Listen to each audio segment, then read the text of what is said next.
இந்த மாதத்தினுடைய வாக்குத்தத்த வசனத்தை எடுத்துக்கொள்வோம். சங்கீதங்களின் புஸ்தகம் 22வது அதிகாரம் 4வது வசனம். நம்ம எல்லாருக்கும் நல்ல தெரிந்த வசனம்தான் என்றாலும் இந்த வசனத்தை இந்த மாதத்தினுடைய வாக்குத்தத்தமாக ஆண்டவர் கொடுத்திருக்கிறார். எங்கள் பிதாக்கள் உம்மிடத்தில் நம்பிக்கை வைத்தார்கள், நம்பின அவர்களை நீர் விடுவித்தீர். அப்போ இந்த நம்பின அவர்களை அவர் விடுவித்தார் என்றால் என்ன அர்த்தம்? எங்கள் பிதாக்கள் உம்மிடத்தில் நம்பிக்கை வைத்தார்கள், அதை போல நாங்களும் என்ன செய்ய வேண்டும்? நம்பிக்கை வைக்க வேண்டும். நம்பின அவர்களை நீர் விடுவித்தீர், நம்புகிற எங்களையும் நீர் விடுவிப்பீர் என்பது இந்த வாக்குத்தத்தத்தினுடைய முக்கிய நோக்கமாக இருக்கிறது. அதனால் எல்லாரும் விசுவாசத்தோடு கூட இந்த வார்த்தையை நம்ம எடுத்துக்கொள்வோம். சத்தமாக சேர்ந்து வாசிக்கலாம். சங்கீதம் 22வது அதிகாரம் 4வது வசனம். எங்கள் பிதாக்கள் உம்மிடத்தில் நம்பிக்கை வைத்தார்கள், நம்பின அவர்களை விடுவித்தீர். இன்னொரு முறை வாசிக்கலாம். எங்கள் பிதாக்கள் உம்மிடத்தில் நம்பிக்கை வைத்தார்கள், நம்பின அவர்களை நீர் விடுவித்தீர். அல்லேலூயா. அந்த வசனத்தில் அப்படியே கரங்களை வைத்துக்கொண்டு ஆண்டவருக்கு நாம் மகிமையை செலுத்துவோம். ஆண்டவரே, இந்த வார்த்தைகளை எங்களுக்கு இந்த மாத வாக்குத்தத்தமாய் நீர் கொடுத்ததற்காக உமக்கு நாங்கள் நன்றி செலுத்துகிறோம். கர்த்தாவே, உமக்கு ஸ்தோத்திரம். இந்த வாக்குத்தத்தத்தில் எங்களுக்கு வைத்திருக்கிற ஆலோசனைகளை எங்களுக்கு தந்து ஆண்டவரே, இந்த வாக்குத்தத்தத்திற்கு நாங்கள் பாத்திரவான்களாய் நாங்கள் இருக்கும்படி, இந்த ஆசீர்வாதங்களுக்கு நாங்கள் தகுதியுள்ளவர்களாய் இருக்கும்படி தேவன் எங்களை பண்படுத்தி, பக்குவப்படுத்தி, சீர்படுத்தி, ஸ்திரப்படுத்தி எங்களை உம்முடைய சத்தியத்தில் நிலைநிறுத்தும்படி ஒப்பு கொடுத்து செபிக்கிறோம். எங்களுக்கு அல்ல கர்த்தாவே, ஆண்டவரே, உம்முடைய நாமத்துக்கே மகிமை வர பண்ணும்படி எங்களை கீழ்ப்படிய பண்ணி, எங்களை இணங்க பண்ணி, எப்படி ஆகிலும் உமக்கு பிரியமான பிள்ளைகளாய் நாங்கள் ஜீவிக்க எங்களுக்கு உதவி செய்யுங்க. எல்லா துதிக்கான மகிமையும் உமக்கே செலுத்துகிறோம். இயேசு கிறிஸ்துவின் இன்ப நாமத்தில் ஜெபிக்கிறோம் ஜீவனுள்ள நல்ல பிதாவே, ஆமேன், ஆமேன். அதாவது நம்பிக்கை என்பது விசுவாசத்தினுடைய இன்னும் ஒரு பரிமாணம். அதாவது முதலாவது வருகிறது நம்பிக்கை, அந்த நம்பிக்கையினுடைய ஆழம் விசுவாசம். புரியுதா? நம்பிக்கை என்பது பொதுவான நம்பிக்கை தான். அந்த நம்பிக்கையிலிருந்து அந்த நம்பிக்கையை நீங்கள் அதிகப்படுத்தும் பொழுது அது இன்னும் ஒரு ஆழமான நம்பிக்கைக்குள்ளே போகும்போது அது விசுவாசமாக இருக்கிறது. நம்புகிறேன் என்பதற்கும் விசுவாசிக்கிறேன் என்பதற்கும் வித்தியாசங்கள் உண்டு. ஆனால் முதலாவது வருகிறது என்னதான்? நம்பிக்கை தான். அப்போது அந்த நம்பிக்கையிலே நாம் உறுதியாக இருக்க வேண்டும். புரியுதா? அப்போ அந்த நம்பிக்கையில் நாம் உறுதியாக இருக்கும்போது அதுக்கு பேர் தான் விசுவாசம். நம்பிக்கைங்கிறது பொதுவான ஒரு நம்பிக்கையாக இருக்கும்போது அது வெறும் நம்பிக்கை. நானும் இயேசுவை நம்புகிறேன். நீங்கள் உலகத்தில் எல்லார்ட்டையும் கேட்டால் சொல்லுவாங்க. நேற்று கூட நடிகர் திலகம் சிவாஜி கணேசனுடைய மகன் பிரபு அவர்கள் ஒரு வீடியோவில் பார்த்தேன். நான் இயேசு கிறிஸ்துவை நான் பிலீவ் பண்ணுறேன். நான் பிஷப் கார்டன் ஸ்கூலில் தான் படித்தேன். அங்கே நாங்கள்லாம் கிறிஸ்மஸ் கேரல்ஸ்லாம் நாங்கள் போவோம் அப்படின்லாம் அவர் சொல்லி சில காரியங்களும் சொல்கிறார். போயிருக்கலாம், வந்திருக்கலாம், எல்லாம் இருக்கிறது. நம்பிக்கை இருக்கிறது. இயேசு தான் தெய்வம் என்கிற நம்பிக்கை இருக்கிறது. இப்போது நம்பிக்கை என்பது ஒரு விசுவாசத்துக்கு முந்தின ஒரு பகுதி. இப்போ ஆண்டவரே, உங்களை நான் நம்புகிறேன் அப்படின்னு நம்ம சொல்லும்போது இது இது எதை குறிக்கிறதுன்னு நீங்கள் யோசிச்சு பாருங்களேன். சரி போ நான் உன்னை நம்புகிறேன் அப்படின்னா நீங்கள் என்னமோ அவங்களுக்கு ஒரு சர்டிஃபிகேட் கொடுக்குற மாதிரி. சரியா? இந்த நம்பிக்கை என்பது இப்போ ஒரு கம்பெனியில் ஒருத்தர் வேலை செய்கிறாரு. அந்த வேலை செய்கிறவர் ஒரு வேலையை சொல்லி அனுப்புகிறாரு. அவர் போய் செய்வாருங்கிற நம்பிக்கை இருக்குது. ஒவ்வொரு முறையும் சொல்லி அனுப்புவார், சொன்ன வேலையை அப்படியே செய்வார். அப்படிங்கும்போது நான் சொல்லி அனுப்பினால் அவர் என்ன செய்வார்? கரெக்டாக செய்வாருங்கிறது ஒரு நம்பிக்கை.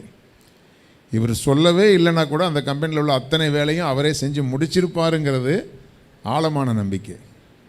புரியுதா? நான் சில பேரை பாருங்கள், ஓட்டிக்கிட்டே இருக்கணும்.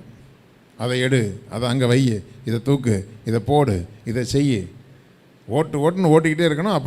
அப்போ கூட வேலை நடக்காது சில நேரத்தில். புரியுதா? அப்போ அந்த ஆள் மேலே ஒரு நம்பிக்கை நமக்கு, நம்மளே சொல்லுவோம், நான் சொல்லிட்டு வந்தேன், அவன் செஞ்சுருக்க மாட்டான். அல்லேலூயா. பேராண்டி எப்படி? புரியுதா? பிள்ளைகள், அநேக பிள்ளைகள் அப்படி தான், தாய் தகப்பனுக்கு கீழ்ப்படுகிறது இல்லை. நான் உங்களுக்கு சொல்கிறேன், ஒரு காரியத்தை உங்களுக்கு செஞ்சுருப்பான் என் பிள்ளை, அல்லது என் பிள்ளை செஞ்சுருப்பா அப்படின்னு நம்பி அவங்க வெளியில் போகிறாங்கன்னா நீங்கள் அதை பார்க்கலும் சிறப்பாக செஞ்சு வச்சுருக்கணும். அல்லேலூயா. அதுதான் பிள்ளை, அதுதான் நல்ல பிள்ளை, இல்லைன்னா கள்ள பிள்ளை. சரியா? நம்ம கள்ள பிள்ளையாக இருக்கக்கூடாது, நல்ல பிள்ளையாக இருக்கணும். கர்த்தருக்கு மகிமை உண்டாகட்டும். அப்போது அந்த ஆழமான நம்பிக்கை. இப்போ ஒரு லேபர் மேலே ஒரு ஓனருக்கு ஒரு நம்பிக்கை என்னென்னா, அவன் காலையிலே போயிட்டானா கம்பெனிக்கு, எல்லா வேலையும் அவனே முடிச்சு வச்சுருப்பான்.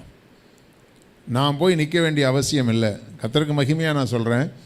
நான் என்னுடைய போதகருக்கு கீழே உதவி போதகராக இருக்கும் பொழுது, முன்னாடி அவர் அதை பண்ணிட்டியா, இதை பண்ணானா, இதை செஞ்சிட்டானா, அதை பண்ணிட்டானா ஆரம்ப காலத்தில் கேட்டுகிட்டே இருப்பார்.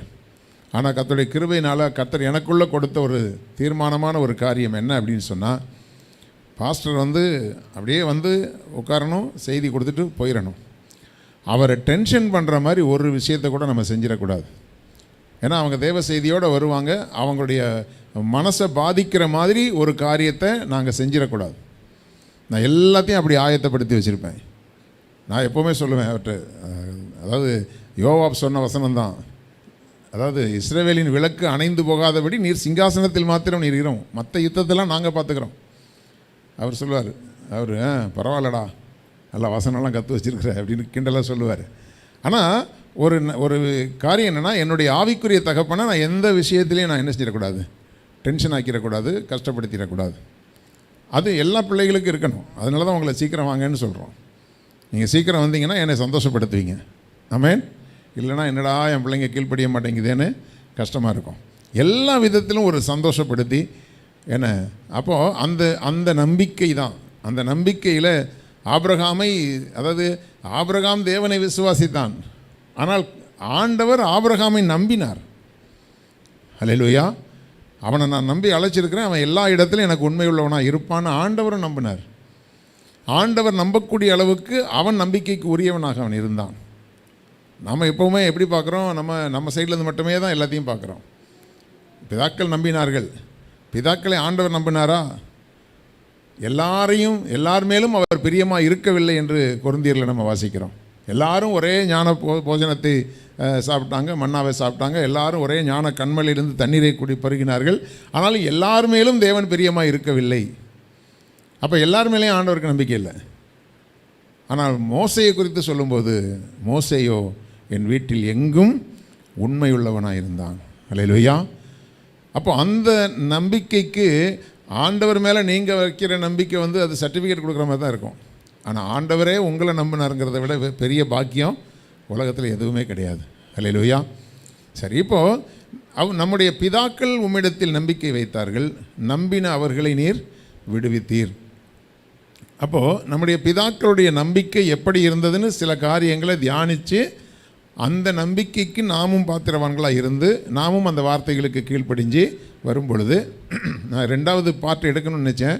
ஆனால் கர்த்தர் இந்த முதல் ஆராதனையில் கொடுத்த அதே செய்தியை கர்த்தர் வேறொரு கோணத்தில் கொடுப்பார். எப்போவுமே ஒரே செய்தி ஒரே மாதிரி வராது. அதனால் இது வாக்குத்தத்த வசனமாக இருக்கிறபடினாலே ஒரு கூட்ட ஜனங்களுக்கு அந்த வார்த்தைகள் போய் இன்னொரு கூட்ட ஜனங்களுக்கு தெரியாமல் போயிடக்கூடாதுன்றதுனால கர்த்தர் மறுபடியும் அங்கே நிறுத்துகிறதுனாலே நான் அதை தொடர்ந்து எடுக்கிறேன். நம்முடைய பிதாக்களுடைய நம்பிக்கை எப்படி இருந்தது அப்படின்னு பார்க்கும் பொழுது, ஆபிரகாமுடைய வாழ்க்கையில் 14வது அதிகாரம், ஆதிகாமம் 14வது அதிகாரத்தில் பார்க்கும் பொழுது முதல் வசனத்திலேருந்து நம்ம பார்த்தோன்னா, இப்போ நம்ம வாசிக்க நேரம் இல்லாதனால நான் ஒரு 11 வசனம் வரைக்கும் உள்ள காரியத்தை நான் சொல்லிடுறேன். முதல் வசனத்தில் பார்க்கும் பொழுது நீங்கள் பார்த்தீங்கன்னா, முதல் வசனத்தில் 2வது வசனத்திலையும் பார்க்கும்போது 5 ராஜாக்கள் சேர்ந்து கொண்டு 5 ராஜாக்களுக்கு விரோதமாக யுத்தங்களை நடப்பித்தார்கள். 5 ராஜாக்கள் ஒரு செட்டு சேர்ந்தாங்க. அவங்க சோதம் கோமராவோடு சேர்த்து இன்னொரு 5 ராஜாக்கள் மேலே அவங்க யுத்தம் பண்ணாங்க. அப்படி யுத்தம் பண்ணும் பொழுது அந்த 5 ராஜாக்களையும் அவர்கள் ஜெயித்தார்கள். முதல் வசனத்தை போட்டிங்கன்னா தெரியும். சினையாரின் ராஜாவாகிய, என்னப்பா மாற்றிட்டேன், 1வது வசனம் 14:1. சினையாரின் ராஜாவாகிய அம்ராபேலும், ஏலாசாரின் ராஜாவாகிய அரியோகும் 2வது, ஏலாமின் ராஜாவாகிய கெதர்லா கோமேரும் 3, ஜாதிகளின் ராஜாவாகிய திதியாலும் இருந்த நாட்களில் 5 பேர் அவங்க சேர்ந்து சோதமின் ராஜாவாகிய பேராவோடும், கோமராவின் ராஜாவாகிய பிர்சாவோடும், அத்மாவின் ராஜாவாகிய சினையாவோடும், செபோயம் ராஜாவாகிய செமேப்பரோடும், சோவார் என்னும் பேலாவின் ராஜாவோடும் யுத்தம் பண்ணாங்க. எத்தனை ராஜா? 5 ராஜா. 5 பேர் 5 பேரோட சண்டைக்கு போனாங்க. இப்போது போனதில் இப்போ என்ன சிக்கல் அப்படின்னு சொல்லி பார்க்கும்போது, இதில் சோதோம் பட்டணத்தில் யார் இருக்கிறா? லோத்து இருக்கிறார். லோத்து யார்? ஆபிரகாமுடைய அண்ணன் மகன். சரியா? இப்போது இந்த யுத்தங்கள் வந்து கை கலந்து பெரிய அளவில் யுத்தமாகி 5 ராஜாக்கள் படையெடுத்து போனவங்க இந்த 5 ராஜாக்களையும் ஜெயித்து விட்டார்கள். ஜெயித்து அந்த காலத்தில் என்ன பண்ணுவாங்கன்னா, அதாவது அந்த காலத்து ராஜாக்கள்னு சொல்கிறது யாருன்னா ஒரு குறிப்பிட்ட குறுநில மன்னர்கள் தான். இன்னும் சொல்லப்போனால் அந்த நாட்களில் ராஜாக்கள்னு சொல்கிறவங்களே கொள்ளையடிக்கிறவங்க தான். இன்னும் சொல்லப்போனால் பேட்ட ரவுடி தான். புரியுதா? ராஜாக்கள்லாம் இன்றைக்கி ஒரு இந்திய தேசத்தை ஆளுகிற அளவுக்கு பெரிய அளவுக்குரிய ராஜாக்கள்னு சொல்ல முடியாது. ஏன்னா இஸ்ரவேல் தேசமே 2 ராஜ்யமாக பிரிந்து அது வடக்கு ராஜ்யம் தெற்கு ராஜ்யம் என்று 2ஆக இருந்தது. அதிலேயே 12 கோத்திரங்கள் இருந்தது. அப்போது இப்படிப்பட்ட இந்த ராஜாக்கள் வந்து அவங்க ஒவ்வொரு குறிப்பிட்ட பட்டணங்களை வந்து தலைமையிடமாக கொண்டு வந்து செயல்படுவாங்க. ஒரு பட்டணத்தில் போய் விழுந்து அங்கே வந்து ஒரு யுத்தத்தை நடப்பிச்சு அந்த ஊரில் உள்ளதெல்லாம் கொள்ளையடிச்சிட்டு வந்துடுவாங்க. அதுதான் அந்த நாட்களில் உள்ள ஒரு காரியம். இப்போது இப்படி அள்ளிட்டு போயிட்டாங்க. 5 ராஜாக்களுடைய இடத்துலேருந்து எல்லாத்தையும் அள்ளிட்டு போனாங்க. போனதில் ஒருத்தர் சேர்ந்து போயிட்டார். யார் அவர்? லோத்து போயிட்டார். லோத்து யார்? ஆபிரகாமுடைய அண்ணன் பையன். இப்போது அவன் அதில் வந்து அந்த 12வது வசனத்தில் தான் அந்த வார்த்தை வருகிறது. ஆபிரகாமின் சகோதரனுடைய குமாரனாகிய லோத்து சோதோமிலே குடியிருந்தபடியினால் அவனையும் அவன் பொருட்களையும் கொண்டு போய் விட்டார்கள். இப்போ கொண்டு போயிட்டாங்க. இப்போ அந்த யுத்தத்தில் அதுக்கு முந்தின வசனத்தில் 11வது வசனம் நினைக்கிறேன், அதில் பார்க்கும்போது தெரியும். அதில் ஒருத்தன் வந்து என்ன செஞ்சான், அந்த யுத்தத்தில் மாட்டி தப்பிச்சு ஓடி வந்த ஒருத்தன் வந்து ஆபிரகாம்கிட்ட அந்த காரியத்தெல்லாம் சொல்கிறான். ஐயா, அந்த மாதிரி போச்சு, உங்கள் அண்ணன் பையனும் போயிட்டாரு, அவருடைய பொருட்கள் எல்லாம் போயிடுச்சு அப்படின்னு தகவல் வந்த உடனே இங்கே ஆபிரகாமுடைய நம்பிக்கை குறித்து கீழே உள்ள விஷயந்தான் வருகிறது. தன் சகோதரன் சிறையாக கொண்டு போகப்பட்டதை ஆபிரகாம் கேள்விப்பட்ட போது அவன் தன் வீட்டிலே பிறந்த கைப்படிந்தவர்களாகிய 318 ஆட்களுக்கும் ஆயுதம் தரிப்பித்து தான் என்னும் ஊர் மட்டும் அவர்களை தொடர்ந்து அங்கே போய் ராக்காலத்தில் போனாங்க. அங்கே போய் அவர்கள் மேல் விழுந்து முறியடித்தார்கள். அடுத்து வந்து 16வது வசனத்தில் சகல பொருட்களையும் திருப்பி கொண்டு வந்தான். தன் சகோதரனுடைய லோத்தையும் அவன் பொருட்களையும் ஸ்திரீகளையும் ஜனங்களையும் திருப்பி கொண்டு வந்தான் என்று சொல்லி பார்க்குறோம். அப்போது அந்த 5 ராஜாக்களும் கொள்ளையடிச்சிட்டு போன அந்த ஜனங்களையும் அவருடைய பெஞ்சாதிமார்களையும், பெஞ்சாதின்னு சொல்ல முடியாது இல்லையா, பெஞ்சாதிமார்கள் இல்லையா, ஆமாம், அவர்களையும் அவருடைய பிள்ளைகளையும் அவருடைய பொருட்களை எல்லாத்தையும் இப்போ வாங்கி வாரிட்டு வர்றார். யார்? கவனிக்கிறீங்களா? அப்போது வெரி குட், வெரி குட், நல்ல கதை கேட்குறீங்க. ஆபிரகாம் இப்போ ஜெயித்து கொண்டு வர்றார். கொண்டு வரும்போது இதில் என்ன நம்ம பார்க்குறோன்னா, 5 ராஜாக்களுக்கு கீழே இருந்த போர் சேவகர்கள் எத்தனை பேர் இருப்பாங்கன்னு நீங்கள் கெஸ் பண்ணி சொல்லுங்கள் பார்க்கலாம். ஒரு ராஜாவுக்கு கீழே எத்தனை போர் சேவகர்கள் குத்து மதிப்பாக சொன்னான்? இப்படி உட்காந்துக்கிறத பார்த்தா எத்தனை பேராக இருந்தால் உங்களுக்கு என்ன, நீங்கள் சீக்கிரம் பிரசங்கத்தை முடிச்சுட்டு போக வேண்டியதானே அப்படிங்கிற மாதிரி உட்காந்துட்ருக்குறீங்களே. அட பாவிகளா, உங்களுக்கு போய் நான் பிரசங்கம் பண்ணுறேன் பார். ஒரு போர் சேவகர்னு சொன்னால் ஒரு ராஜாவுக்கு கீழே ஒரு 10,000 பேராக இருப்பானா? இருக்க மாட்டாங்க. இருப்பாங்கல்ல? சரி, 5,000 பேர் எடுத்துக்கோமே, குறைச்சி மதிப்பிடுவோம். 5 ராஜாக்கள்கிட்ட மொத்தம் எத்தனை பேர் இருப்பாங்க? 25,000 பேர் இருந்திருப்பாங்க. 25,000 பேரும் கொண்டு எல்லாத்தையும் வாரி சுருட்டி அள்ளிட்டு போயிட்டாங்க. இவன் எத்தனை பேரை கூட்டு போனான்? 318 பேரை கூட்டு போனான். என்ன நம்பிக்கை இது? 25,000 பேரை ஜெயிக்கிறதுக்கு 318 பேர் போதும்னு முடிவு பண்ண வைத்தது என்ன? நம்முடைய பிதாக்கள் தேவனிடத்தில் வைத்த நம்பிக்கை. அல்லேலூயா. கொஞ்சம் பேரை கொண்டாகிலும் அநேகம் பேரை கொண்டாகிலும் அவருக்கு நமக்கு வெற்றியை கொடுக்க அவர் வல்லவராக இருக்கிறார். அல்லேலூயா. யாரை கொண்டு ரட்சிக்க அவர் வல்லவராக இருக்கார்? அதாவது மொத்த இஸ்ரவேல் தேசமே கலங்கி நிற்கும்போது ஒரு தாவீதை கொண்டு தேவன் யுத்தத்தை நடப்பித்து ஜெயிக்க வைத்தார். அல்லேலூயா. அதுதான் நம்முடைய பிதாக்கள் அவரிடத்தில் வைத்த நம்பிக்கை. அப்போது திரளாய் உங்களுக்கு முன்பாக நிற்கிற பெரிய பிரச்சனையை நம்மால் எப்படி ஜெயிக்க போகிறோம் அப்படின்னு சொன்னால் அதை தான் வேதம் சொல்கிறது. உங்கள் விசுவாசமே உலகத்தை ஜெயிக்கிற ஜெயம். அல்லேலூயா. நீங்கள் ஒருவேளை உங்களுடைய குடும்பங்கள்லேயே புறக்கணிக்கப்பட்ட ஒரு சூழ்நிலையில் இருக்கலாம், அல்லது உங்களுக்கு ஆதரவாக இருந்தவர்கள் எல்லாம் உங்களுக்கு எதிராக நிற்கலாம், அல்லது உங்களுக்கு ஒத்தாசை செய்வார்கள் என்று நம்பிக்கொண்டிருந்தவர்கள் எல்லாம் அப்படியே தலைகீழாக மாறி வேறு விதமாக நடந்து கொள்ளலாம். அல்லது நம்ம வேதத்தில் வாசிக்கிறபடி யாக்கோபு என்னும் பூச்சியை போல் நீங்கள் இருக்கலாம். தாவீது சொல்லுகிறான், நானோ மனுஷன் அல்ல ஒரு புழு என்று சொல்லுகிறான். அந்த அளவுக்கு தனிமைப்படுத்தப்பட்ட ஒரு சூழ்நிலை. பூச்சிக்கு கூட காலு கை கொஞ்சம் குச்சி மாதிரி இருக்குங்க, புழுவுக்கு எதுவுமே ஸ்டிஃபாக இருக்காது. கரெக்டாக? அதுக்கு எலும்பும் கிடையாது, நரம்பும் கிடையாது, ஒன்றும் கிடையாது. ஒரு புழு. அவன் சொல்கிறான், நான் ஒரு புழு, எந்த ஆதரவும் எனக்கு இல்லை. அந்த நிலைமைக்கு சில நேரங்களில் நீங்கள் ஆண்டவரே நான் புழுவாக துடித்து கொண்டிருக்கிறேன், என்னால் எப்படி இந்த காரியங்களை ஜெயித்து நான் முன்னேற போகிறேன், வெளியே வரப்போகிறேன் அப்படின்னு நீங்கள் தவித்து கொண்டிருக்கிற அந்த சூழ்நிலையிலும் நீங்கள் கர்த்தர் மேல் வைக்கிற நம்பிக்கை இருக்குது பாருங்கள்.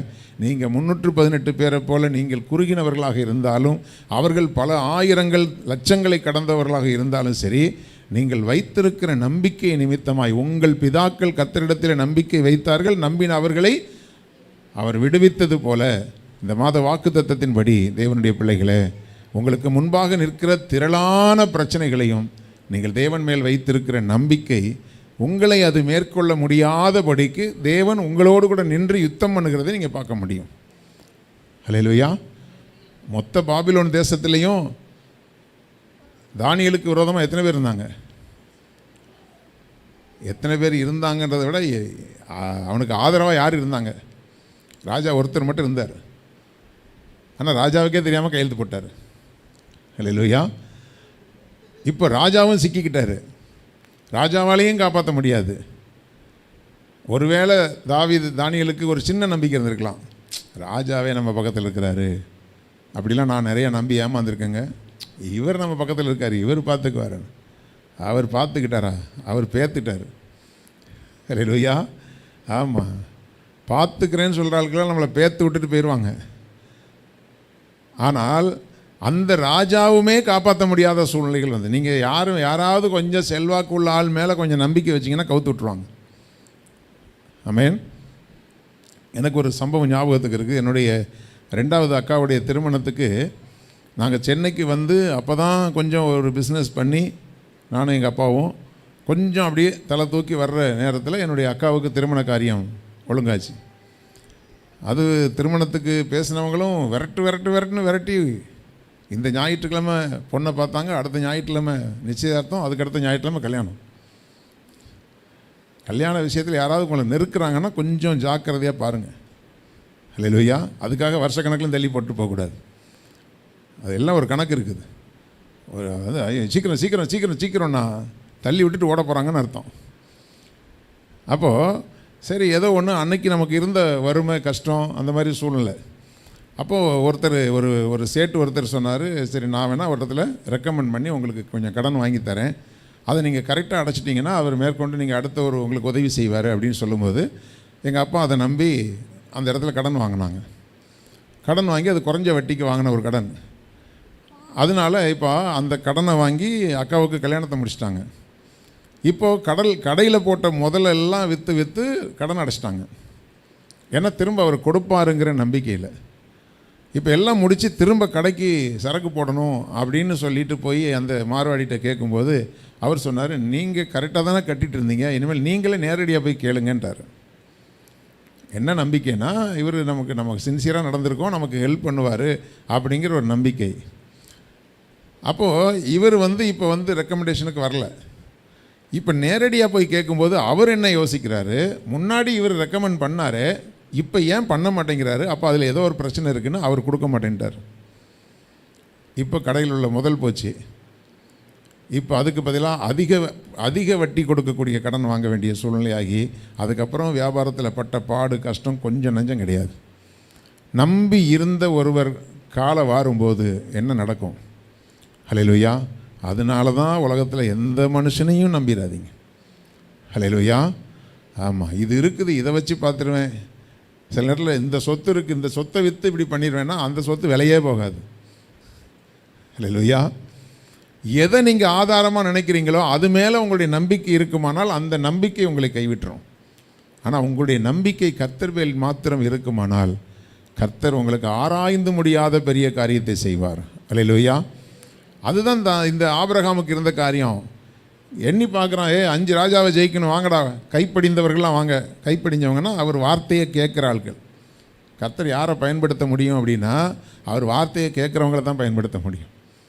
அல்லேலூயா. அதை இப்போ கீழே போட்டுக்கு பாருங்க. அவர்கள் அந்த வேலைக்காரர்கள் பிரிந்து பவுஞ்சிகளாய் அவர்கள் மேல் விழுந்துனா ஆபிரகாம் சொல்றாரு, நீ ஒரு 8 பேர் இப்படி போ, ஒரு 6 பேர் அப்படி போ, ஒரு 12 பேர் இப்படி போன்னு சொன்னால் அந்த ஆள் கிடக்கிறான். அது அப்படி தான் போகணுமா? நான் இப்படியே போகிறேன். அது கைப்படியாத ஆட்கள், கீழ்ப்படியாத ஆட்கள். கொஞ்சம் பேர் இருந்தாலும் சபையிலேயே கொஞ்சம் பேர் இருந்தாலும் கீழ்ப்படுகிறவங்களாக இருந்தாங்கன்னா சபை வளரும். அல்லேலூயா. ஆமாம், பெரிய கூட்டமாக இருந்து எதுவுமே, அதாவது நிறைய பெரிய சபைகளுக்கு ஓடுவாங்க. எதுக்கு அப்படின்னா எங்கள் பாஸ்டர் அடிக்கடி சொல்லுவார், அது ஒரு அடைக்கல பட்டணம். கொலை செஞ்சவன், திருடிட்டு போனவன், ஏமாற்றிட்டு போகிறவன்லாம் தன்னை காத்துக்கொள்கிறதுக்கு அந்த காலத்தில் என்ன இருந்துச்சு? அடைக்கல பட்டணம் இருந்துச்சு. அங்கே ஓடி போயிட்டா அவனை ஒன்றும் பண்ணக்கூடாது. அது மாதிரி இன்றைக்கி சில பேர் இந்த மாதிரி சபைகளில் கொஞ்சம் கடினமான உபதேசம் இருக்குன்னா ஓடி போய் பெரிய சபைக்கு ஓடிடுவாங்க.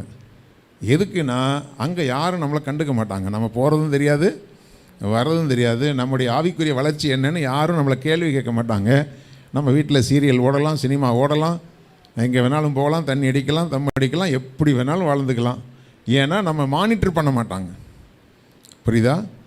அப்போ என்னைக்கு நீங்கள் வார்த்தைக்கு மறைந்து ஓடுறீங்களோ அன்னைக்கு உங்களுடைய ஆவிக்குரிய நிலை செத்து போனதாக மாறிடும். அல்லேலூயா. உங்களுடைய குறைவுகளை சுட்டி காண்பிக்கிற வார்த்தை உங்களை நோக்கி வந்தால் மட்டும்தான் நீங்கள் ஆவிக்குரிய வாழ்க்கையில் வளர முடியும். அதுக்கு நீங்கள் இடம் கொடுக்கணும். அடி வாங்காத எந்த பொருளும் உருவாவதில்லை. அல்லேலூயா. உருக்கப்படாத எந்த ஒரு பொருளும் அழகான பொருளாக மாறுவதில்லை. அப்போ அதற்கு தன்னை அர்ப்பணிக்கிறவர்களாக இருக்க வேண்டியது தான் மிக முக்கியமான விஷயம். அதுக்கு இந்த கைப்படிந்த 318 பேர் ஆபிரகாம் என்ன சொன்னாலும் செய்வாங்க. குதிரானா குதிப்பாங்க. அதாவது தாவீதோடு கூட இருந்த பராக்கிரமசாலிகள் லிஸ்ட்டில் ஒரு குரூப் இருந்தாங்க. அதாவது படை வீரர்கள் நிறைய பேர் லட்சக்கணக்கில் இருந்தாங்க. ஆனால் பராக்கிரமசாலிகளுக்கு ஒரு லிஸ்ட்டே இருந்துச்சு. அந்த பராக்கிரமசாலிகள் லிஸ்ட்டை நீங்கள் எடுத்து படித்து பார்த்தீங்கன்னா, அதாவது பெத்லகேமுடைய வாசலில் ஒரு கிணறு இருந்துச்சான். அந்த கிணத்துல போய் தண்ணி எடுத்து கொண்டு, அந்த தண்ணி ரொம்ப டேஸ்ட்டாக இருக்குமா.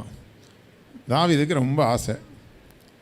இப்போ யாரா போகிறீங்க, ரொம்ப நாள் ஆச்சுடா அந்த தண்ணியை குடித்து, அங்கே போனால் சவுல் என்ன கொண்டு விடுவான், அதனால் நீங்கள் யாராவது போயிட்டு ஒரு சொம்பு தண்ணி கொண்டு வாங்கலடான்னு சொல்லிட்டான். அதுக்கு 2 பராக்கிரமசாலிகள் போனாங்க.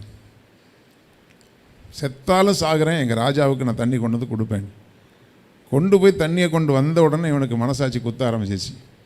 ஒரு சொம்பு தண்ணிக்கு 2 பேருடைய உயிரை நான் பணையம் வச்சுட்டேனேன்னு சொல்லி அதை தரையில் ஊற்றி விட்டான். அதை நான் குடித்தா அது எனக்கு இரத்த பழியாகி மாறி போகணும். ஆனால் அந்த 2 பேர் எப்படிப்பட்டவர்கள்? பராக்கிரமசாலிகள். என்ன சொன்னாலும் செய்வாங்க. அல்லேலூயா. நாம் கர்த்தருக்கு அப்படி தான் இருக்கணும். கர்த்தருடைய சேனையில் இருக்கிற கர்த்தருடைய பிள்ளைகள், இன்றைக்கி கர்த்தர் இந்த வார்த்தையின் மூலமாக பேசிட்டார், இனிமேல் நான் இப்படி தான் இருப்பேன்னு ஒரு தீர்மானத்துக்கு வரணும். அவர்கள் தான் கைப்படிந்தவர்கள். அவர்களை கொண்டு தான் தேவன் யுத்தம் பண்ண முடியும். அல்லேலூயா. இன்றைக்கி பிசாசுடைய ராஜ்யம் உலகம் முழுவதும் பரவி கிடக்குது. இந்த பிசாசுடைய ராஜ்யத்துக்குள்ளே சிக்கி கிடக்கிற ஜனங்களை மீட்டு கொண்டு வந்து, அவர்களை திருச்சபைகளை கொண்டு வந்து கர்த்தருடைய வார்த்தையை கொடுத்து அவர்களை பரலோக ராஜ்யத்துக்குரியவர்களாய் மாற்றுகிறதற்கு போய் நம்ம ஆவிக்குரிய யுத்தம் பண்ணணும். இது மாம்சத்துக்குரிய யுத்தம் அல்ல. அதற்கு யாரை கொண்டு கர்த்தர் செய்வார்னா, யார் அவருடைய கைப்படிந்தவர்களாக இருக்கிறாங்களோ. அந்த 318 பேர் அப்படியே கீழ்ப்படிதான் இருந்தாங்க. கணக்கு போட்டு பார்த்தா 318 பேர் தான். அவங்க 5 ராஜாக்களுடைய சேனையை பார்த்தா ஜெயிக்க முடியாதது தான். பார்த்தால் ஜெயிக்க முடியாது, விசுவாசித்தால் ஜெயிக்க முடியும். அல்லேலூயா. அந்த 318 பேரை கொண்டு போய் கரெக்டாக பிளான் போட்டு அவர்களை ஜெயித்து அவர்களிடந்து மீட்டுக்கொண்டு, ஜனங்களையும் மீட்டுக்கொண்டு, பொருளையும் மீட்டுக்கொண்டு அவன் திரும்பி வந்தான் என்று பார்க்கும் பொழுது, அது ஆபிரகாமுடைய அந்த நம்பிக்கை, தேவன் மேல் வைத்திருக்கிற நம்பிக்கை. நிறையா பேர் இருந்தால் ஜெயிச்சிடலாம், நிறையா செல்வாக்கு இருந்தால் ஜெயிச்சிடலாம், இவங்க எனக்கு சப்போர்ட் பண்ணால் இந்த காரியத்தை செஞ்சிடலாம், எவைகளின் மேலும் நம்பிக்கை இல்லாதபடி தேவன் மேல் மாத்திரம் நம்பிக்கை வைத்தான். நம்பின அவனை கர்த்தர் விடுவித்தார். அல்லேலூயா. இப்போது அவன் ஜெயித்து கொண்டு வருகிறான், பொருட்களை எல்லாம் கொண்டு வர்றான். வரும்பொழுது அடுத்து நடக்கிற 18வது வசனத்தில் உள்ள காரியங்கள் பாருங்கள். அன்றியும் உன்னதமான தேவனுடைய ஆசாரியனாக இருந்த சாலேமின் ராஜாவாகிய மெல்கிசேதேக்கு அப்பமும் திராட்சரசமும் கொண்டு வந்து அவனை ஆசீர்வதித்து, வானத்தையும் பூமியும் உடையவராகிய உன்னதமான தேவனுடைய ஆசீர்வாதம் ஆபிரகாமுக்கு உண்டாவதாக அப்படின்னு சொல்லி, உன் சத்துருக்களை உன் கையில் ஒப்பு கொடுத்த உன்னதமான தேவனுக்கு ஸ்தோத்திரம் என்று சொன்னான். இவனுக்கு ஆபிரகாம் எல்லாவற்றிலும் தசமபாகம் கொடுத்தான். அப்போது இதில் நம்ம பார்க்குற ஒரு காரியம் என்னன்னு சொன்னால், இவன் மீட்டு கொண்டு வருகிறான். எதிர்த்த மாதிரி வருகிறது யார்? அவனுக்கு 2 பேர் கொடுத்துருக்கு. ஒன்று மெல்கிசேதேக். அதனால தான் இயேசு கிறிஸ்துவுக்குமே மெல்கிசேதேக்கின் முறைமையின்படி ஆசாரியராய் இருக்கிறீர் என்று சொல்லப்பட்டிருக்கிறது. ஏனென்றால் மெல்கிசேதேக்கு சாலேமின் ராஜா என்றால், சாலேம் என்றால் சமாதானம். அவர் சமாதான பிரபுவாக வந்தார். சாலேமின் ராஜாவுக்கு அவருடைய எங்கே பிறந்தார் எங்கே வளர்ந்தாருங்கிறதுக்கு இந்த பூமியில் அவருக்கு அட்ரஸ் கிடையாது. யார்? இவருக்கு தான், மெல்கிசேதேக்குக்கு பூமியில் அவருக்கு அட்ரஸ் கிடையாது. இயேசு கிறிஸ்துவுக்கு பூமியில் அட்ரஸ் இருக்கா? பரலோகத்தில் தான் அவருக்கு அட்ரஸ் இருந்துச்சு. ஹல்லேலூயா. மரியாளுடைய குமாரன் என்று சொன்னாலும், ஆனால் சில பேர் சொல்லுவாங்க, அதை கத்தோலிக்க மார்க்கத்திலிருந்து ரட்சிக்கப்பட்டு வந்திருக்கிறவங்க, அவங்க நீங்கள் மாதாவை இழிவுபடுத்துகிறீங்க அப்படின்னுவாங்க. மாதாவை யார் இழிவுபடுத்துகிறா? நீங்கள் மாதாவை தேவனுடைய குமாரன்னு சொன்னால் மட்டும்தான் அவரை நீங்கள் இழிவுபடுத்தலைன்னு அர்த்தம். யோசேப், அதாவது மரியாளுடைய குமாரன் நீங்கள் சொன்னீங்கன்னா, அப்போ மரியாளுக்கும் யாருக்கும் பிறந்ததுன்னு சொன்னால் அங்கே பிரச்சனை வந்துடும். யோசேப்புக்கும் மரியாளுக்கும் பிறந்தவர் அல்ல அவர். புரியுதா? அப்போது அவர் அவர் பரிசுத்த ஆவியினாலே கர்ப்பம் தரித்து வந்ததுனால தான் மரியாள் தீட்டுப்படாதவர்கள், பரிசுத்தமான தாய். அவர்களை மாம்சத்தோடு ஒப்பிட்டா நாம் அவங்களை அவமானப்படுத்துகிறோன்னு அர்த்தம். ஏன்னா தேவன் தேடி பார்த்ததிலே ஒரு பரிசுத்தமான ஒரு கன்னிகை அந்த நாட்களிலே மரியாள் மட்டும்தான் இருந்தாங்க. இயேசு கிறிஸ்துவை பெற்றதினால் மரியாளுக்கு பாக்கியமே தவிர, ஹல்லேலூயா, ஆமாம், மரியாளுடைய வயிற்றில் பிறந்ததுனால இயேசுவுக்கு பாக்கியம் அல்ல. அப்போது அப்படிப்பட்ட ஒரு ஸ்லாக்கியத்தை, அதாவது நம்ம இப்போ நீங்களாம் ஒருவேளை இயேசு உங்களுடைய வயிற்றில் பிறந்திருந்தால் நீங்கள் பாக்கியவதிகளாக இருந்திருப்பீங்க. உங்களுக்கெல்லாம் கிடைக்காத பாக்கியம் மரியாள் அம்மாவுக்கு கிடைச்சது. ஹல்லேலூயா. அதனால தான் ஸ்திரீகளுக்குள்ளே அவர்கள் ஆசீர்வதிக்கப்பட்டவர்கள். ஹல்லேலூயா. அந்த பெரிய பாக்கியத்தை அவங்க பெற்றுக்கொண்டாங்க. அப்போது ஆண்டவருக்கு இந்த பூமியில் அட்ரஸ் கிடையாது. மெல்கிசேதேக்குக்கும் இந்த பூமியில் அதுக்கப்புறம் அவரை குறித்து எந்த அட்ரஸும் கிடையாது. அதனால தான் மெல்கிசேதேக்கு முறைமையின்படி நீர் நித்திய ஆசாரியராக இருக்கிறீர் என்று வேதம் சொல்கிறது. அப்படிப்பட்டதான அவன் சாலேம் நகரத்துக்கு ராஜாவாக இருந்தான். இப்போ ராஜாவுக்கு எதுக்குங்க காணிக்கை தசம பாகம் கொடுக்கணும்? நம்ம கேட்போம்ல, அவருக்கு என்ன குறை? நம்ம கொடுத்து தான் அவருக்கு நிறைய போகுதா? அவர் ராஜாவாக அவருக்கு கொடுக்க வேண்டியதில்லை, ஆசாரியனாக அவருக்கு கொடுக்க வேண்டியது. ஹல்லேலூயா. அதே சமயத்தில் இந்த தசமபாகம் என்கிற ஒரு காரியம் இது நியாயப்பிரமாணத்தினால் வந்தது அல்ல. நல்லா புரிஞ்சுக்கோங்க. நான் தான் முதல் ஆராதனையில் கூட சொன்னேன், நேற்று தசமபாகத்தை பற்றி மறுபடியும் நான் பேசணுமா ஆண்டவரே? எனக்கே அதை பேசுகிறதுக்கு கொஞ்சம் யோசித்து பேசுவேன். ஆனால் ஆண்டவர் நேற்று பிடிச்சபடியில் இதை குறித்து நீ ஸ்ட்ராங்காக பேசி தான் ஆகணும்னு ஆண்டவர் சொன்னார். அதாவது எப்படின்னா, தசமபாகம் என்பது நியாயப்பிரமாணம் வந்ததினால் கொடுக்கறது அல்ல. நியாயப்பிரமாண காலத்துக்கு, நியாயப்பிரமாணம் யார் மூலமாக உண்டானது? மோசே மூலமாக உண்டானது. மோசே மூத்தவரா ஆபிரகாம் மூத்தவரா? ஆபிரகாம் மூத்தவர். ஆபிரகாம், ஈசாக்கு, யாக்கோபு. அதுக்கப்புறம் இஸ்ரேலாக மாற்றப்படுகிறார். இஸ்ரேலுக்கு 12 பிள்ளைகள் பிறக்கிறாங்க. 12 பிள்ளைகளில் ஒருவன் தான் லேவி. அந்த லேவி, அந்த யாக்கோபு இஸ்ரவேலாக எகிப்து தேசத்துக்கு போகிறான். கிட்டத்தட்ட 342 வருஷங்களுக்கு மேலாக அங்கே குடியிருக்கிறாங்க அவங்களுடைய சந்ததி. அதில் இருக்கக்கூடிய ஒரு லேவி கோத்திரத்திலிருந்து பிறந்தவன் தான் யார்? மோசே. பல நூற்றாண்டுகளை கடந்து வந்ததுக்கு பிறகு தான் அங்கே பிரமாணம் வருகிறது. பிரமாணத்துக்கு முன்பதாகவே தன்னை ஆசீர்வதித்து தனக்கு அப்பமும் திராட்சரசமும் கொண்டு வந்து கொடுத்த ஆசாரியனுக்கு தன்னுடைய வரத்தில் எல்லாம், தனக்கு இருந்த வருமானத்தில் எல்லாம் 10ல் 1 பங்கை தசமபாகமாக அவனுக்கு படைத்தான் என்று சொன்னால், இது தசமபாகம் என்பது பிரமாணத்துக்காக கொடுக்கப்படுகிறதில்லை. என் தேவன் மேல் நான் வைத்திருக்கிற நம்பிக்கை, என் தேவன் மேல் நான் வைத்திருக்கிற அன்பின் நிமித்தமாய் நாம் கொடுக்கப்படுகிறதே தவிர, இதை குறித்து கேள்வி கேட்டாலே அங்கே நீங்கள் சிக்கலான ஆளுன்னு அர்த்தம்.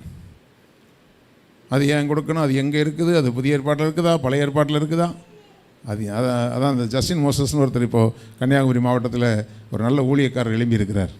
அவர் சொல்கிறார், ஏன் கொடுக்கணும், எதுக்கு கொடுக்கணும், அதெல்லாம் எனக்கு தெரியாது. எங்கள் அப்பா ஆபிரகாம் கொடுத்தாரு, நான் கொடுப்பேன்.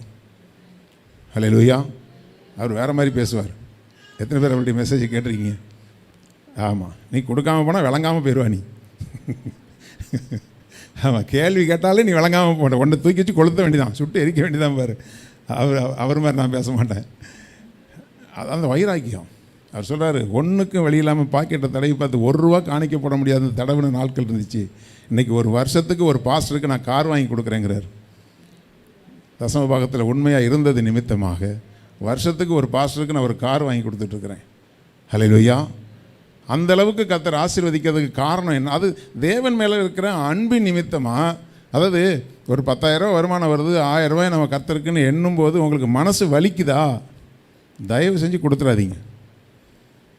₹1000 கொண்டு போடணுமா? மிச்சம் 9,000 வச்சு நான் என்ன செய்ய போகிறேன்? ஹல்லேலூயா.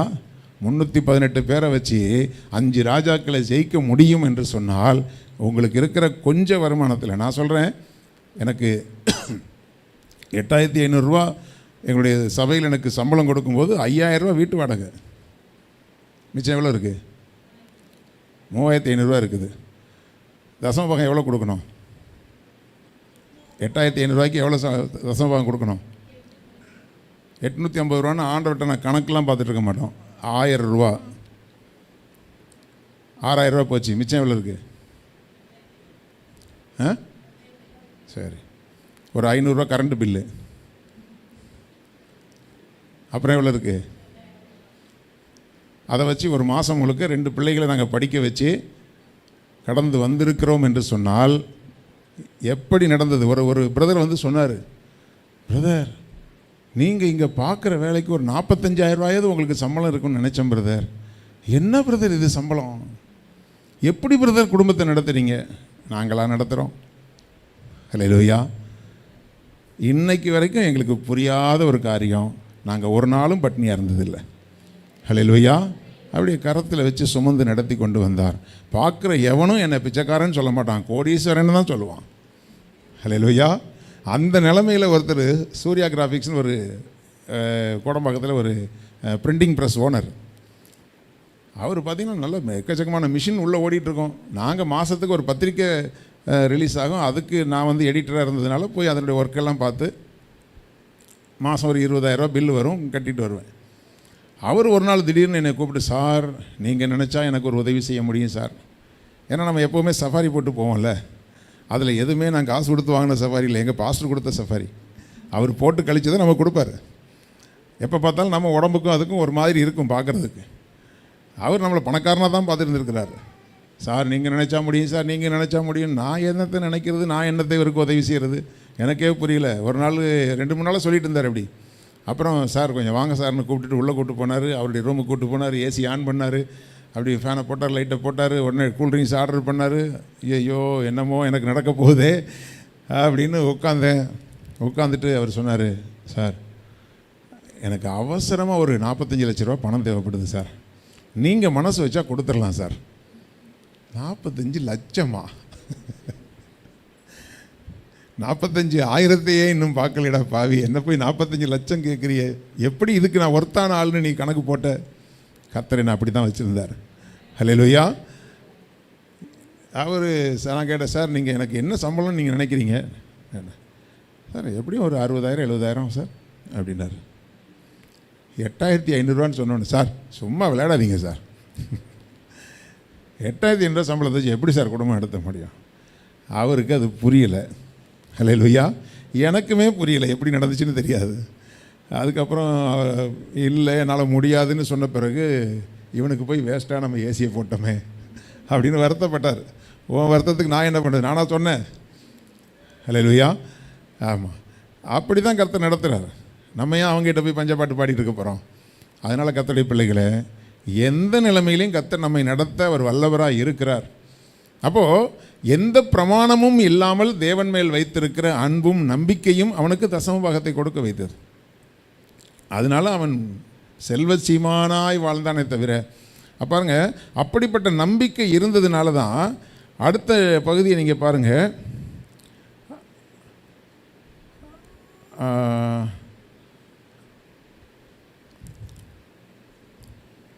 சகல பொருட்களையும் திருப்பி கொண்டு வந்தான். அதுக்கு பிறகு 22 போடுங்க. அதற்கு ஆபிராம் சோதோமின் ராஜா, அதுக்கு முந்தின வசனமா 21 வாசிங்க. சோதோமின் ராஜா ஆபிராமை நோக்கி, இப்போ ஆசாரியனுக்கு தசமபாகம் கொடுத்துட்டான். அவர் ஜெபம் பண்ணார், அவர் ஆசீர்வதித்து அனுப்பி விட்டார். இப்போ ஜனங்களை திருப்பி கொண்டு வரார் இல்லையா, எதிர்த்த மாதிரி இப்போ சோதம் ராஜா வராரு. எங்கேயோ சந்துக்குலேருந்து எட்டி பார்த்துருப்பாருன்னு நினைக்கிறேன். ஏன்னா இவர் அடி வாங்கிட்டு போய் ஒளிஞ்சவர். ஏன்னா இவர் இப்போ போய் அந்த 5 ராஜாக்களையும் அவங்களுடைய ஆட்களையும் மீட்டு கொண்டு வந்துட்டுருக்காரு. இப்போ சோதம் ராஜா எட்டி பார்க்குறாரு, ஆஹா நம்ம ஆட்களெல்லாம் கூப்பிட்டு வந்துட்டான். இன்னும் மறுபடியும் நம்ம ராஜாவாக இருக்கணும்னா நமக்கு யார் வேணும்? ஆள் வேணும்ல. ஓட்டுக்கு 100 ரூபாயாவது கொடுத்தாது ஆள் பிடிக்கிறாங்க இல்லையா, அது மாதிரி வந்து பார்த்தா இவ்வளோ பேரையும் கூப்பிட்டு வந்துட்டானே அப்படின்னு சொல்லிட்டு அவர் சொல்கிறார், ஐயா ஆபிரகாமை நோக்கி ஜனங்களை எனக்கு தாரும், பொருளை நீர் எடுத்துக்கொள்ளும். ஏன்னா ராஜாவேன்னு சொல்கிறதுக்கு எனக்கு ஆள் தேவை. அதுக்கு அவர் சொல்கிறார், ஜனங்களை எனக்கு தாரும், பொருளை நீர் எடுத்துக்கொள்ளும் போது அதுக்கு தான் அவர் பதில் சொல்கிறாரு. அதற்கு ஆபிராம் சோதோமின் ராஜாவை பார்த்து, ஆபிராமை ஐஸ்வர்யவானாக்கினேன் என்று நீர் சொல்லாதபடிக்கு நான் ஒரு சரட்டையாகிலும் பாதரட்சையின் வாரையாகிலும் உமக்கு உண்டானவைகளில் யாதொன்றையாகிலும் எடுத்துக்கொள்ளேன் என்று வானத்தையும் பூமியையும் உடையவராகிய உன்னதமான தேவனாகிய கர்த்தருக்கு நேராக என் கையை உயர்த்துகிறேன். அப்போ இந்த வார்த்தையை நீங்கள் நல்லா கவனிங்க.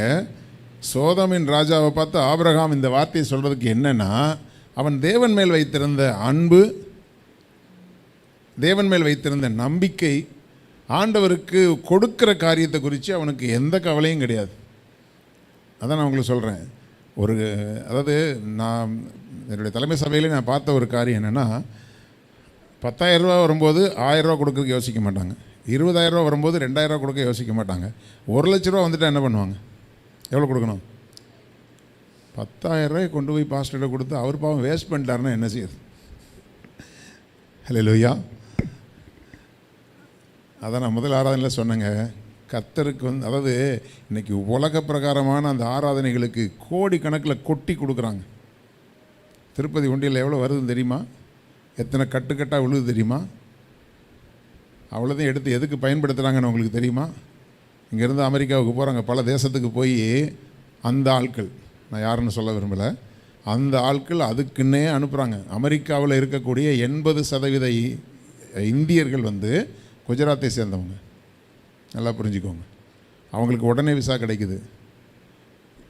சம்பாதிச்சு அந்த இயக்கங்களுக்கு பணத்தை வாரி வழங்குறாங்க.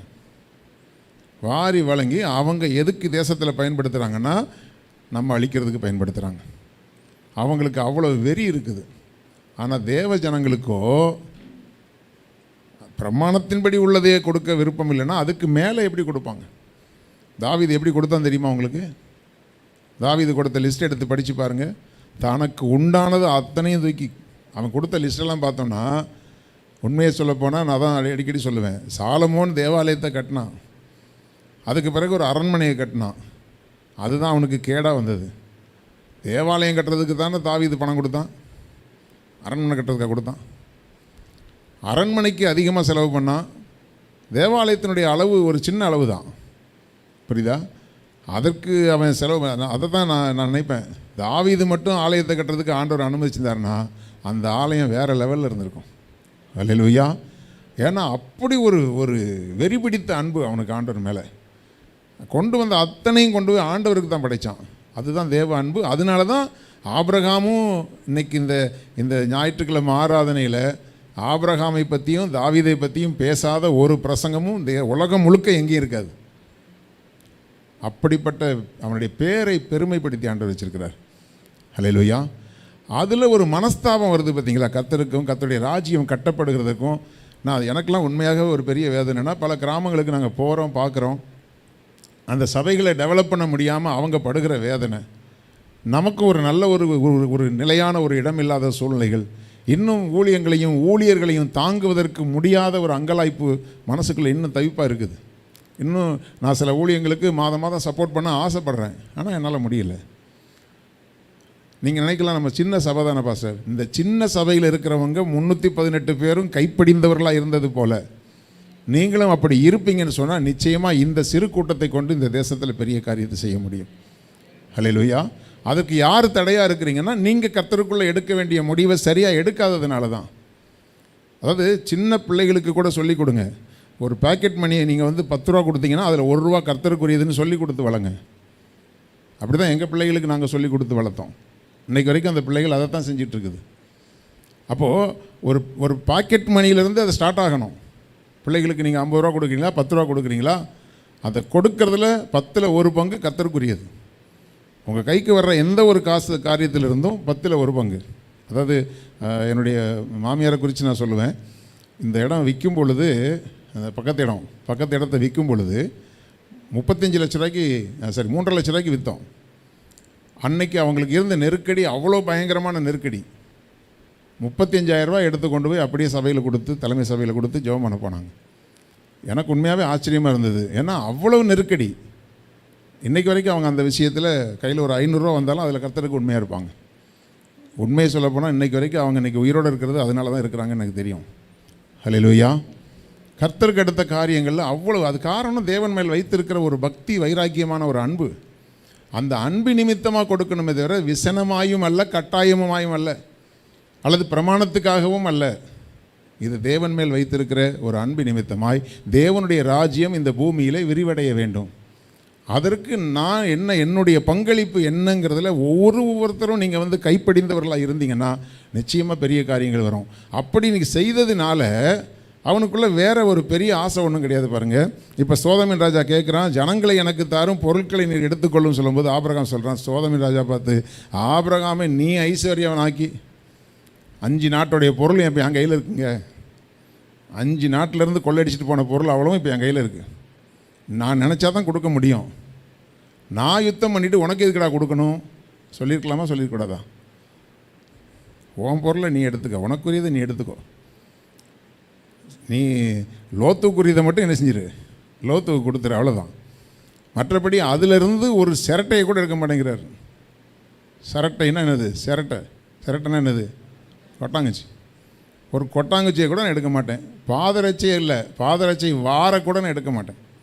அப்படி ஒன்று எனக்கு அடுத்தவன் பொருள் எனக்கு தேவை இல்லையா? கர்த்தர் என்னை ஐஸ்வர்யவானாக்கி இருக்கிறார். ஹல்லேலூயா. கர்த்தர் கொடுத்தா நம்ம வாங்கணும். கர்த்தருடைய ஆசீர்வாதம் தான் ஐஸ்வர்யத்தை தரும். அது கூட தான் வேதனை இருக்காது.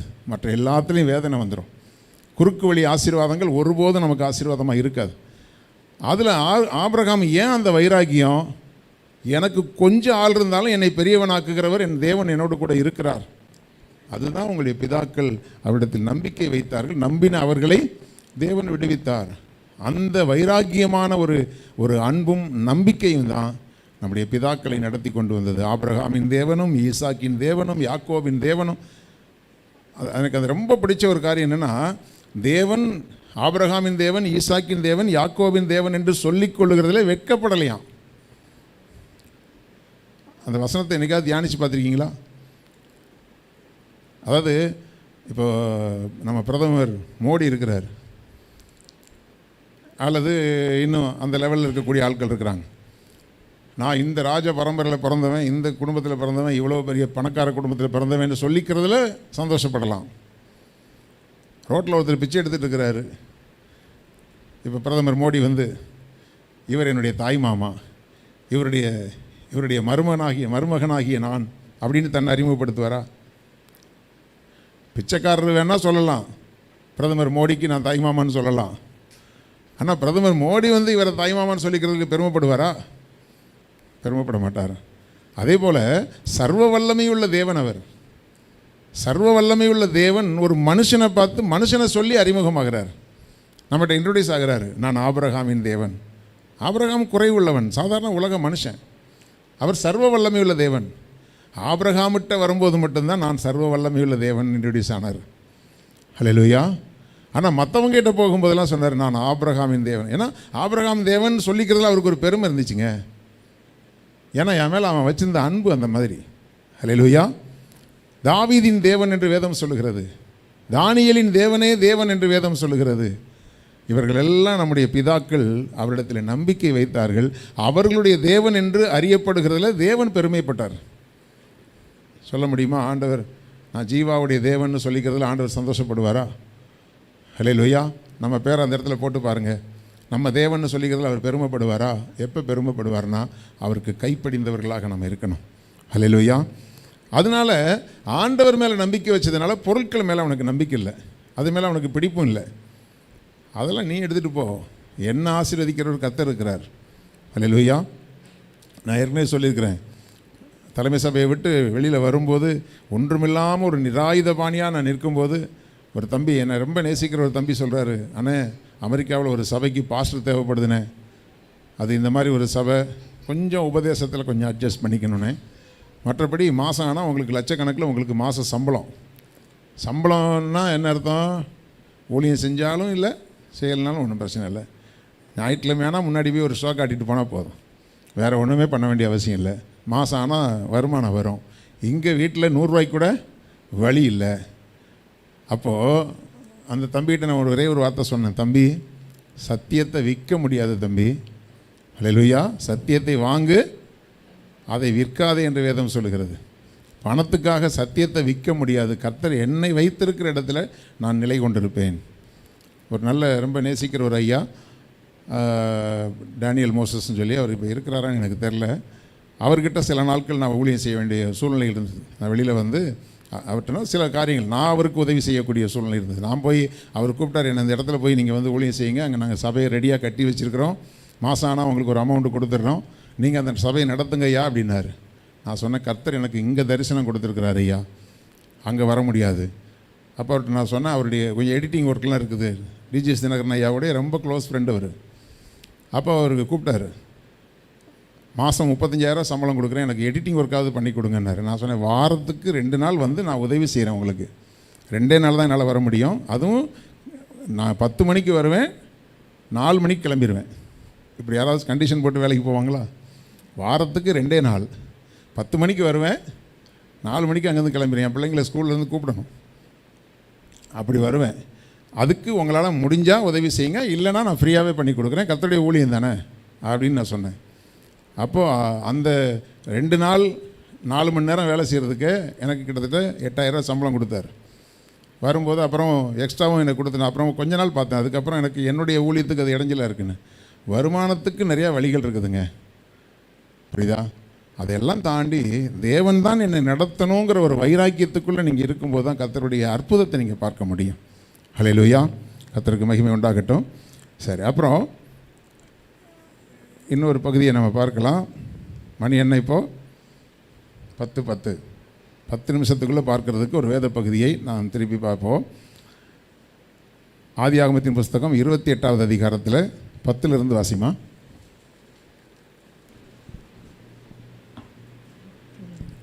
யாக்கோபு பெயர்சபாவை விட்டு புறப்பட்டு ஆரானுக்கு போக பிரயாணம் பண்ணி ஒரு இடத்திலே வந்து சூரியன் அஸ்தமித்தபடியினால் அங்கே ராத்தங்கி அவ்விடத்து கற்களில் ஒன்றை எடுத்து தன் தலையின் கீழ் வைத்து அங்கே நித்திரை செய்யும்படி படுத்து கொண்டான். அங்கே அவன் ஒரு சொப்பனம் கண்டான். இதோ ஒரு ஏணி பூமியிலே வைக்கப்பட்டிருந்தது, அதன் நுனி வானத்தை எட்டி இருந்தது. இந்த பகுதியெல்லாம் நமக்கு நல்லா தெரிஞ்ச ஒரு பகுதி தான். இங்கே தான் அவனுடைய நம்பிக்கையினுடைய, அதாவது ஆபிரகாமுக்கு எப்படி ஊர் என்கிற கல்தையர் பட்டணத்தில் அவனுடைய விசுவாச ஓட்டம் ஆரம்பமானதோ, அதுபோல் யாக்கோபுக்கு எங்கே ஆரம்பிச்சதுன்னா, இவர் நம்பிக்கொண்டிருந்த தாய் மாண்புமிகு அம்மா அவர்கள் கடைசி வரைக்கும் பாதுகாப்பாங்க அப்படின்னு சொல்லிட்டு ரெபெக்கா மேலே இவருக்கு பயங்கர நம்பிக்கை. சொன்னார், அம்மா நீ ஒரு விளையாட்டு விளையாடுற என்னை வச்சு எங்கள் அப்பனுக்கு தெரிஞ்சால் என்ன செஞ்சிடுவார், சபிச்சு போட்டுருவாருன்னு சொன்னால், அப்படி சபிச்சா அது எந்த சாபம் எனக்கு வந்துட்டு போட்டும்பா, நீ போ நான் பார்த்துக்கிறேன். அப்பன் ஜபிச்சா கூட பரவாயில்ல, அண்ணன் இருக்கானே பொல்லாதவன் வெட்டி துண்டு துண்டாக போட்டுருவான், அதெல்லாம் நான் பார்த்துக்கிறேன், நீ போ, நான் பார்த்துக்கிறேன், நீ போ. ஹல்லேலூயா. ஆமாம், அதான் நம்ம ஐயா டிஜே ஐயா பாடியிருக்காரு, நாம் துணையென நயந்தூரை சொன்னவர், நாம் துணையென நயந்தூரை சொன்னவர், நட்டாற்றில் விட்டாரையா தனியனாய், நட்டாற்றில் விட்டாரையா தனியனுக்கு ஆதாரம் நீர்தானையா. அல்லேலூயா. நான் பார்த்துக்கிறேன்னு சொன்னால் நட்டாத்தில் விட்டுட்டு போயிடுவாங்க. சில பேர் சொல்லுவாங்க, இல்லை பாஸ்டர் அவர் பார்த்துக்கிறேன்னு சொல்லிட்டார் பாஸ்டர், அவர் செஞ்சிடறேன்னு சொல்லிட்டார் பாஸ்டர். ஹல்லேலூயா. உன் நம்பிக்கை கர்த்தர் மேலே மட்டும்தான் இருக்கணும். நட்டாத்தில் நின்றுட்டு அப்புறம் முழிச்சு பிரயோஜனம் இல்லை. ஆனாலும் கர்த்தர் யாக்கோபை நடத்தினார். ஹல்லேலூயா.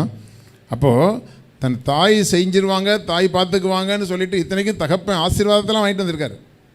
திருட்டுத்தனமாக போய் நான் அப்படி செய்வேன் இப்படி செய்வேன், ஈசாக்குடைய ஆசீர்வாதத்தெல்லாம் எடுத்து பாருங்கள், யாக்கோபுக்கு அப்படிலாம் சொன்னார். ஆசீர்வாதத்தை அப்படியே ஒரு பண்டல் போட்டு வாங்கிக்கிட்டு இங்கே திரும்புகிறாரு. மவனே நீ இங்கே இருந்தால் தொலைஞ்ச நீ அப்படின்னு ஒரு சத்தம் கேட்குது. அத்தனை பொட்டலத்தையும் போட்டுட்டு ஒன்றும் பாருங்கள், அதாவது நான் சொல்கிறேன், ஒரு பேக்கு கையில் கொண்டு போயிருந்தால் கூட தலைமாட்டில் வச்சு படுத்துக்கலாமா இல்லையா? அதுக்கு கூட வழி இல்லை. எதை தலைக்குள்ள வச்சா? கல் தான் தலைக்கு. இதுதான் மனுஷரை நம்புகிறவருடைய நிலைமை. ஹல்லேலூயா. இப்போ போயாச்சு. ஆனால் கர்த்தர் அவனை குறித்து, தாயின் கருவிலேயே அவனை குறித்து ஆண்டவர் ஒரு தீர்மானம் வச்சிருந்தார். ஹல்லேலூயா. இவன் கொஞ்சம் இடக்கு முடக்கான ஆள் தான், ஆனால் ஆண்டவர் மேலே நம்பிக்கையானவன். ஹல்லேலூயா. அவன் குணசாலியும் கூடாரவாசியுமாக இருந்தான். அவன் பேர் யாக்கோபு. யாக்கோபு என்றால் தட்டி வீழ்த்துகிறவன் அல்லது எத்தன். மற்றவனை வந்து டெக்னிக்காக மற்றவங்கிட்ட வந்து சம்பாதிக்கிற ஆள்.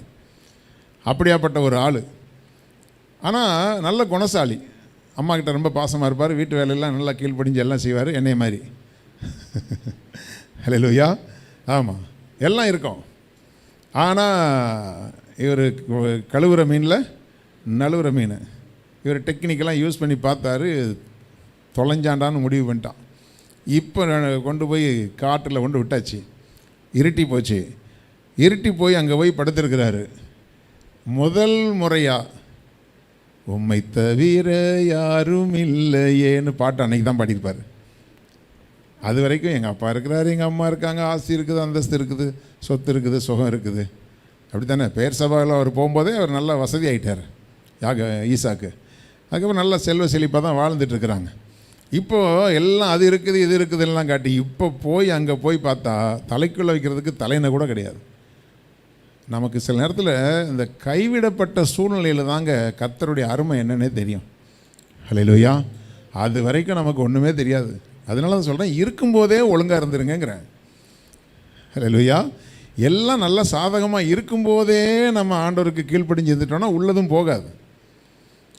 இல்லை பாஸ்டர், எல்லாம் போன பிறகு தான் எனக்கு நம்பிக்கை வரும்னா அப்போ ஒன்றும் பண்ண முடியாது. எப்படியோ அவங்களை கொண்டு பரலோகத்தில் சேர்த்து ஆகணும்ல, அதுக்கு ஆண்டவர் சில பாதைகளை நடத்துகிறார். அப்போ யாக்கோபை கொண்டு போய் வச்சோன்னா அங்கே தான் அவருக்கு ஒரு நம்பிக்கைக்கு ஒரு காரியம் நடக்குது. அவர் கல்லை தலைக்குள்ள வச்சு படுத்திருக்கிறாரு. தேவன் அங்கே தரிசனமானார். அங்கே தரிசனமாகி தான் அங்கே பார்க்குறாரு. பார்த்து ஆண்டவர் அங்கே சொல்கிறாரு, அதற்கு மேலாக கர்த்தர் நின்று, நான் எல்லாத்தையும் சொல்ல நமக்கு நேரம் இல்லை, அதற்கு மேலாக கர்த்தர் நின்று, நான் உன் தகப்பனாகிய ஆபிரகாமின் தேவனும் ஈசாக்கின் தேவனும் ஆகிய கர்த்தர். ஹல்லேலூயா. எப்படி அறிமுகமாகிறார் பார்த்தீங்களா? எப்பா, நான் உனக்கு தூரமானவன் கிடையாது. உன்னுடைய பிதாக்கள் என்னிடத்தில் நம்பிக்கை வைத்தார்கள், நம்பின அவர்களை நான் விடுவித்தேன். அதே தேவன் எனக்கு இன்றைக்கி நான் உனக்கு தரிசனமாகிறேன் அப்படின்னு சொல்லி, ஈசாக்கின் தேவனுமாகிய கர்த்தர், நீ படுத்திருக்கிற பூமியை உனக்கும் உன் சந்ததிக்கும் தருவேன். ஹல்லேலூயா. அந்த இடம் தான் பெத்தேல் அப்படின்னு தெரியும். அந்த பெத்தேல் எங்கே இருக்குது? இன்றைக்கி இருக்கிற இஸ்ரேல் தேசத்தில் இருக்குது. அந்த பூமியை கர்த்தர் யாக்கோபுக்கு கொடுத்தார். யாக்கோபு பேர் தான் இஸ்ரேல். இஸ்ரேல் தான் இன்றைக்கி அங்கே தேசமாக அது இருக்கிறதுன்னு சொல்லி பார்க்கிறோம். அந்த தேசத்துக்கு விரோதமாகத்தான் இன்றைக்கி பல தேசங்கள் எழும்பி நிற்கிறது. கர்த்தர் அதற்கு ஒரு கேடகமாய் நின்று ஆண்டவர் அந்த தேசத்தை பாதுகாத்து கொண்டிருக்கிறார். இந்த யுத்தங்களுக்காக நீங்கள் ஜெபம் பண்ணுங்கள், சமாதானமாக இருக்கணும். நம்ம யுத்தங்களை ஆதரிக்கிறவர்கள் அல்ல. இஸ்ரவேலின் சமாதானத்துக்காக, எருசலேமின் சமாதானத்துக்காக வேண்டிக் கொள்ளுங்கள்னு சொல்லப்பட்டிருக்கிறது. அதாவது எருசலேமை நீங்கள் ஆசீர்வதிச்சிங்கன்னாவே கர்த்தர் உங்களை ஆசீர்வதிப்பார். அப்படி தான் வேதம் சொல்லுகிறது.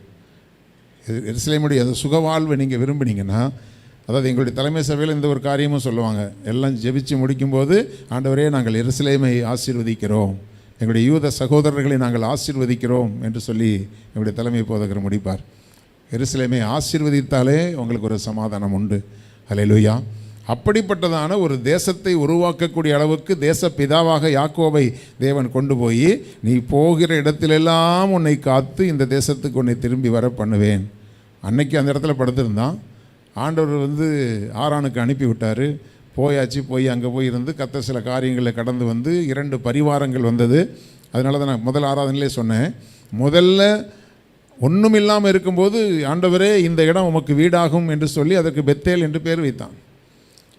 போனதுக்கப்புறம் மாமனார் வீட்டுக்கு போனார். அங்கே அப்புறம் வருமானங்கள் பெருகிச்சு. அவர் வெறும் கையும் கோலுமாக யோர்தானை கடந்து வந்தேன், இப்பொழுது 2 பரிவாரங்களோடு நான் வர்றேன்னு சொல்கிறார். இந்த 2 பரிவாரம் வந்ததுக்கு பிறகு அண்ணன் வந்து பாசமாக கூப்பிட்டாரு. ஏசா வந்து கூப்பிட்டாரு, சரி விடுப்பா, இந்த பகையெல்லாம் விடு, என்ன இருந்தாலும் நம்மளாம் ரத்தத்துக்கு ரத்தம், உடன்பிறப்பு இல்லையா, அப்படிலாம் சொன்ன பிறகு நம்மளாக தான் என்ன பண்ணுவோம், ரொம்ப நாள் பேசாமல் இருந்த எங்கள் அக்கா என் கூட பேசிட்டான், ரொம்ப நாள் பேசாமல் இருந்த எங்கள் அண்ணன் என் கூட பேசிட்டான், அதனால் இனி அவங்க கூடயே நான் போயிடுறேன்னு போவோம். ஆனால் அங்கேயும் அவன் தேவ திட்டத்தை மீறவே இல்லை. அல்லேலூயா. நமக்கு ரொம்ப நாள் பேசாமல் இருந்து யாராவது வந்துட்டாங்கன்னா அப்படியே அவ்வளோதான், அள்ளி வீட்டில் உள்ளதெல்லாம் தூக்கி கொடுத்துருவோம்.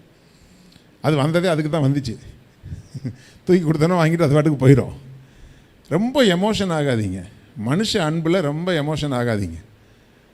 என்ன, அவங்க சண்டை போடுவாங்க, போவாங்க, திரும்பி வருவாங்க, மறுபடியும் சண்டை போடுவாங்க, மறுபடியும் போவாங்க.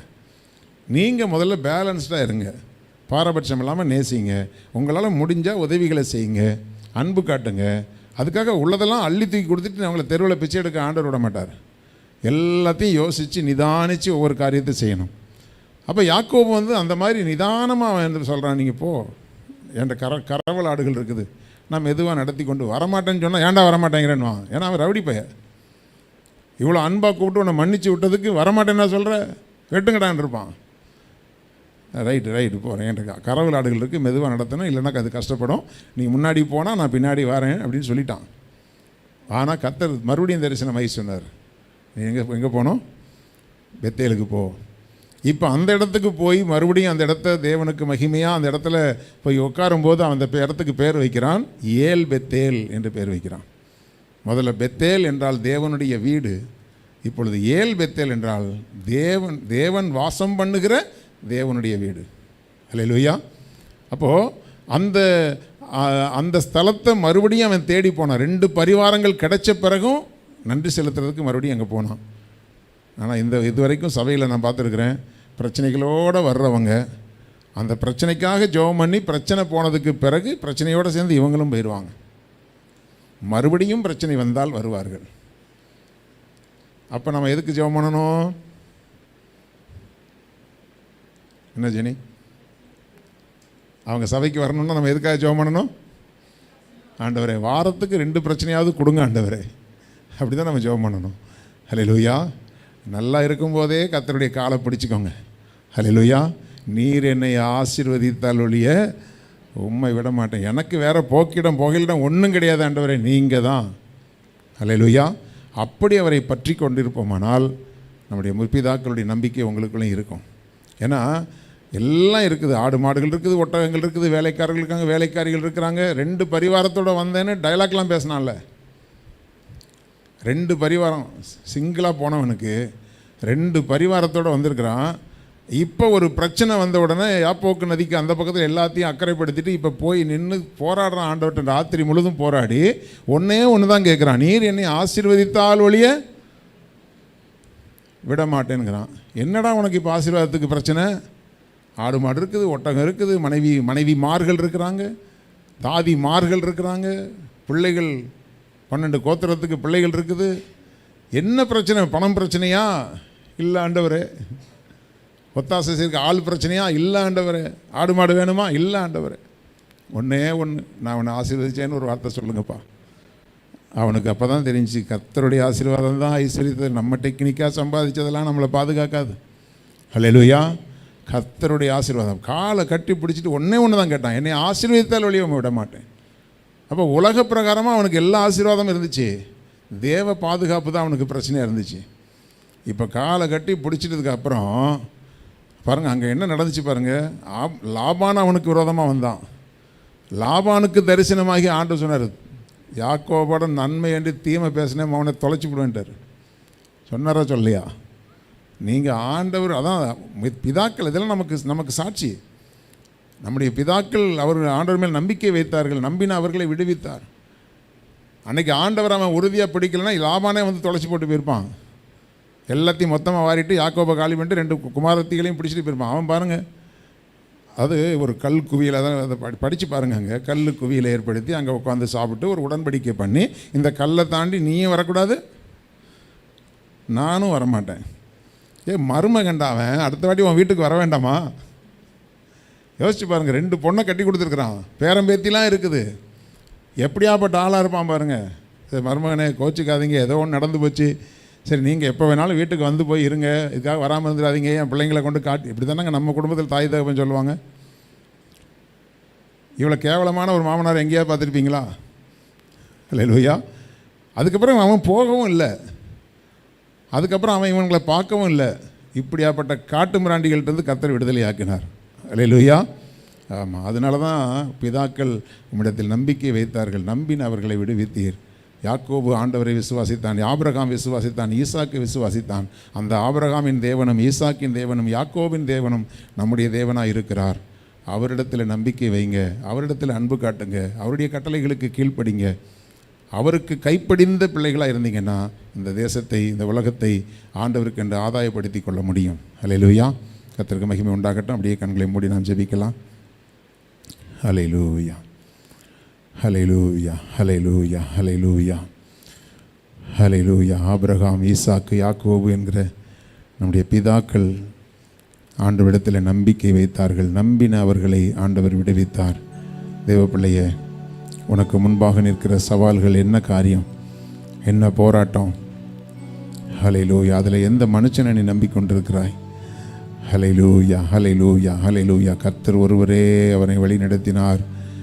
ஹல்லேலூயா, ஹல்லேலூயா. இந்த நேரத்தில் எல்லாவற்றிலும் நீங்கள் ஆண்டவர் மேலே நம்பிக்கை வைத்து ஒவ்வொரு காரியங்களை செய்யுங்க. மனுஷர் மேல் நம்பிக்கை வைத்து அல்ல. ஹல்லேலூயா. உலகத்தில் யாரையும் நம்பக்கூடாதுன்னு நான் சொல்ல வரல, ஆனால் உங்களுடைய பூரண நம்பிக்கை ஆண்டவர் மேலே தான் நிற்கணும். ஹல்லேலூயா. அவர் எனக்காக யாவற்றையும் செய்து முடிப்பார் என்பது தான் உங்களுடைய விசுவாசமாக இருக்கணும்.